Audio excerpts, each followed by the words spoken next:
Welcome to Greek for a Week. We are looking at 1 Peter chapter 4, verses 14 through 15 this week. We are continuing the paragraph of 12 through 19, thoughts about suffering.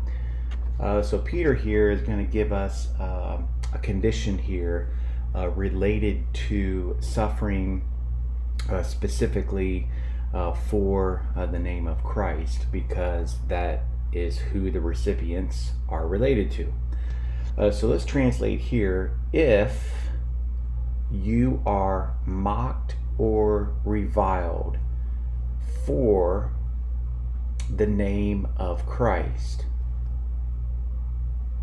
you are a blessed one, because the Spirit of glory and of God rests or remains on you.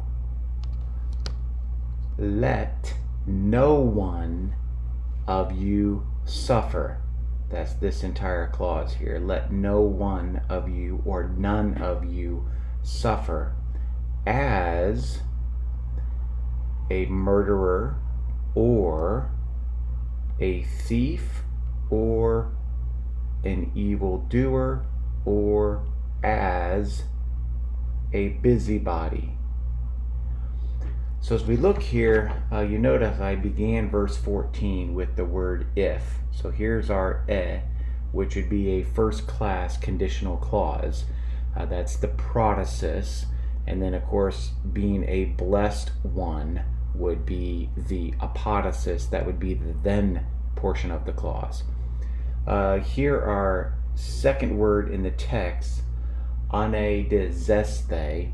That is second person plural, present passive, indicative of anedidzo. And of course it's passive because if you are mocked or you are reviled, obviously that is being done unto you, which would be passive.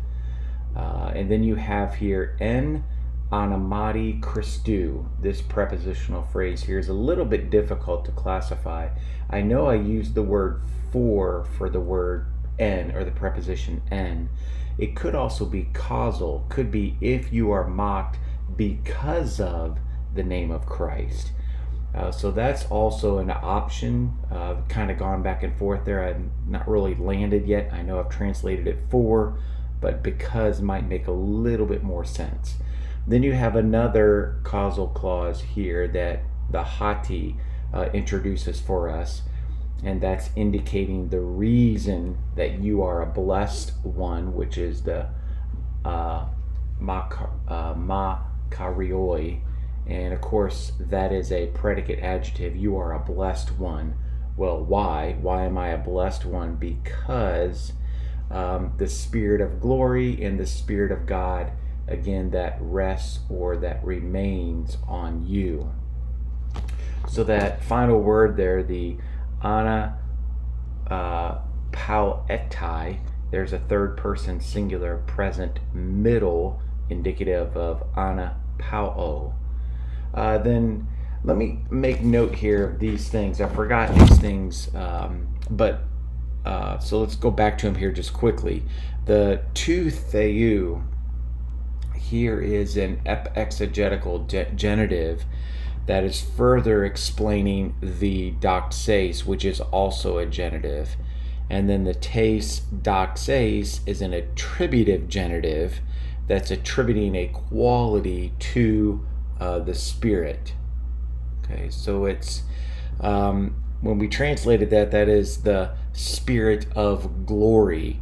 And so your ta here, this ta here, is your article for pneuma. So it's the ta pneuma, and then the tes doxase attributes a quality then to the Spirit. And then of course to theou further explains doxase. Then as we get down here, you have pas keto here, pas keto. That's third person singular, present active, imperative. And then of course, because it's imperative, you have the may negating it rather than oo, because oo negates indicative. But your subjunctives, your imperatives, your participles typically are, your infinitives typically are negated by may rather than oo. Let me bring up Dubus's point. Again, Dubus was the author of the Baylor Handbook on 1 Peter. He mentions for gar, he says that it can be used to introduce an exclamation or a strong affirmation, translating the opening of this verse as, by no means let any of you suffer. So that's also a possibility, really this larger context here that begins with may could be translated in that way. And then you have the word hos here and hos here. That would simply introduce the roles that the recipients should not suffer in. That is, they should not suffer as a murderer, as a thief, as an evildoer, or as a busybody. So really what he's suggesting here is if you're going to suffer, we want you to suffer for godliness or for righteousness. And he mentioned that back in chapter 3 as well. There's chapter 4, verses 14 through 15. Have a great week.